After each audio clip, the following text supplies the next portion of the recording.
Nebraska, Colorado, Cornhuskers 14, Buffaloes 36. Buffalo Stadium or whatever it's called. I don't even know the name of the stadium. That thing was on fire. It was really field was jumping. Yeah, that field. Yeah. It's really good to see the return of that rivalry, and it means something. The last time we saw that game played and it means something, 2001. Really, Eric Crouch was your Heisman winner. Miami Hurricanes were your national champion, and I combined Colorado and Boulder to say colder. Colorado upsets Nebraska going just before the Big 12 championship game with a running back, Chris Brown, if I remember right. I was a freshman in high school. Don't judge me. Anyway, let's talk Colorado. Put up 36 points.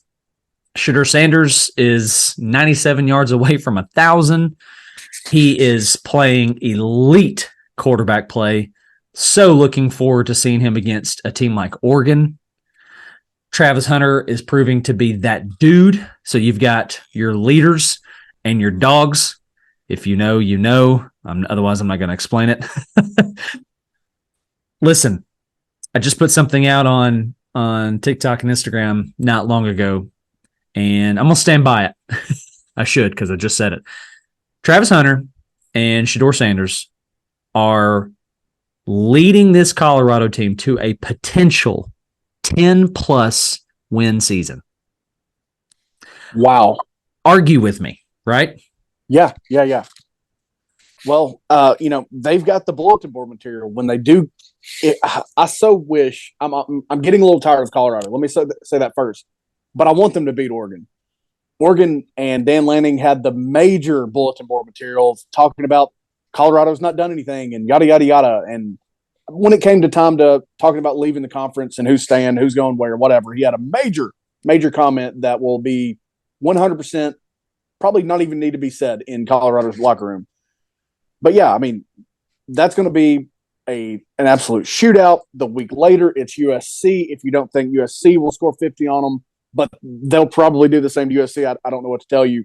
I mean, yeah, those two guys, and they're playing for the stats. Their play calls are poised just to get these guys to New York City, or at least one of them, and to award ceremonies all over the country for Blitnikoff and Thorpe and just everything. They're playing for the numbers and the stats, it looks like. But yeah, I mean, it's hard to argue with that. The energy is more intoxicating than I've ever seen in recent history, for sure. I can't think of a time when Colorado or a program like that's been so far removed from the spotlight was like, nah, dog, I'm diving into the spotlight. Deal with me. Yeah. I want to talk about Colorado's future going forward. And if Deion continues this success, I'm going to come back and make recall a statement that you made when we discussed them in the offseason. Let's say he either wins the Pac-12. Well, no. I don't know that winning the Pac-12 is really that realistic. They're really good. That's still a tall task. Let's say they either go to the title game and lose, or turn out a 9-3 or 10-2 season.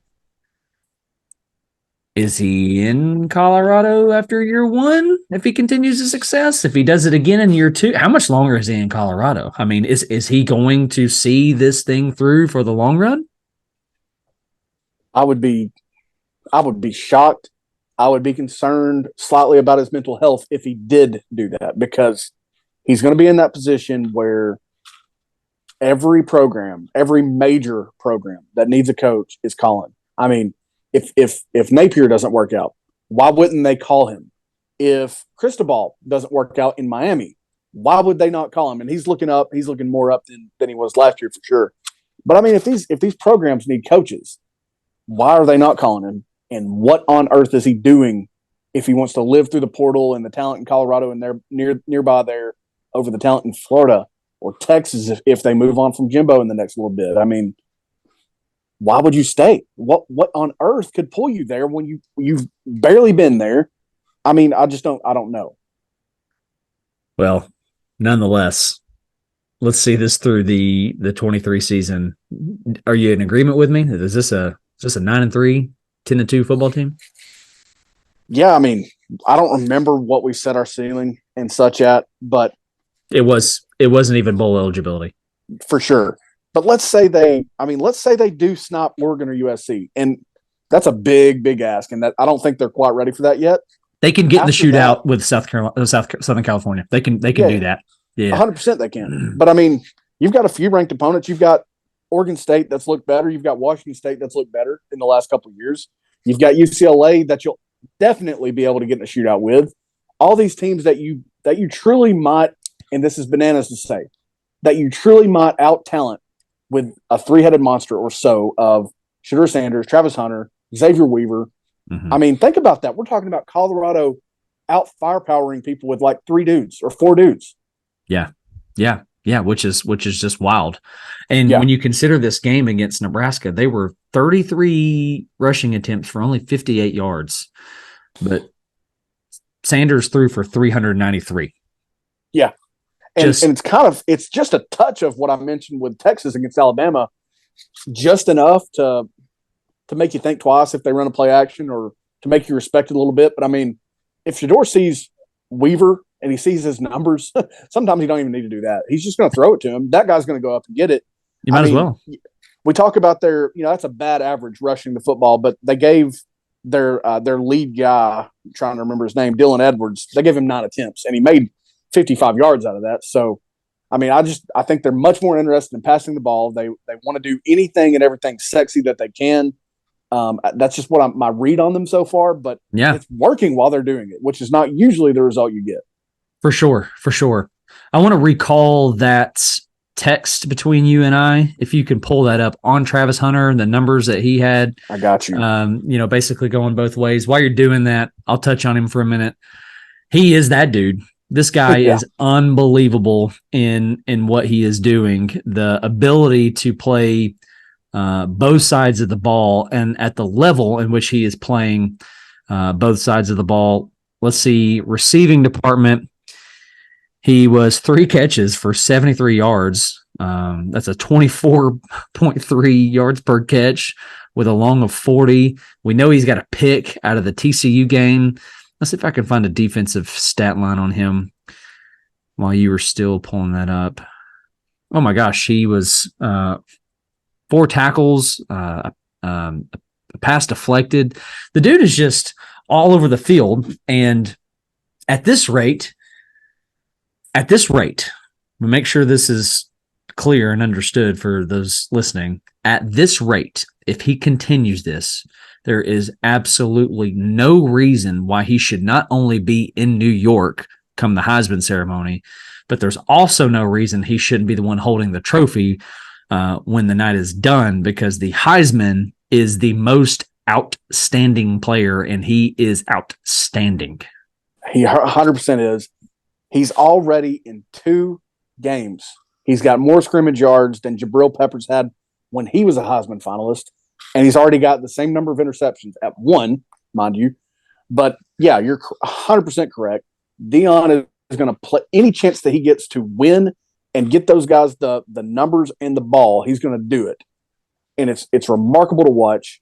Sanders looks like he just looks like an old pro at this point. Some of the plays that he's making in the backfield, spreading it out to these guys.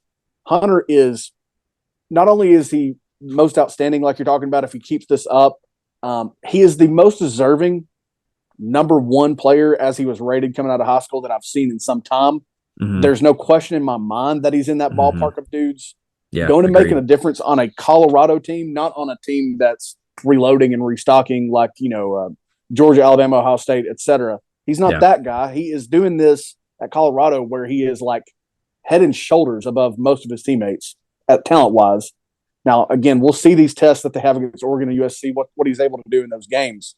But, I mean, think about it. If he picks off Bo Nix or Caleb Williams and does stuff defensively on top of what they're doing, getting him the ball offensively, missing less than 20 snaps on either side of the ball in a given game, how can you not give him the trophy?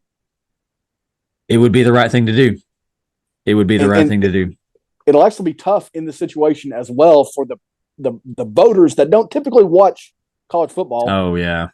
It'll be tough for them to keep their eyes off Colorado. It's going to be tougher than some Max Dugan last year coming out of TCU. Yeah, the whole Colorado Dion primetime thing might actually play into Travis Hunter's favor with the people who don't know what they're doing as far as voting goes. Hey, let's spend 30 to 60 seconds here wrapping up this segment and talk Nebraska. For Nebraska, I'm going to give you a quick fill in the blank. Nebraska is what? So untalented. They are untalented. They also whiffed so greatly in the quarterback portal. I just don't know, unless they were terrified of their offensive line, why it's Jeff Sims that you get. Same question I have for Florida and Graham Mertz. I don't know why you don't sell your soul for someone a little bit more high profile. I know it's tough to pull a Hartman when he's interested in Notre Dame, or perhaps they're NILing him to South Bend. But yeah, I just don't understand those decisions. He's a fantastic athlete, but he's not the guy. They certainly don't have all the other positions taken care of outside of quarterback. So yeah. Yeah, I'm going to end this segment by just saying this. Nebraska is sad. Very sad. Jeff Sims has got to improve, and if I am the Nebraska athletic director, I'm calling the Big 12, and I'm saying, what do you want? How much to take us back? Nebraska could not even hold their own against Colorado in Boulder Saturday night. Nebraska is sad. Pandemonium reigns.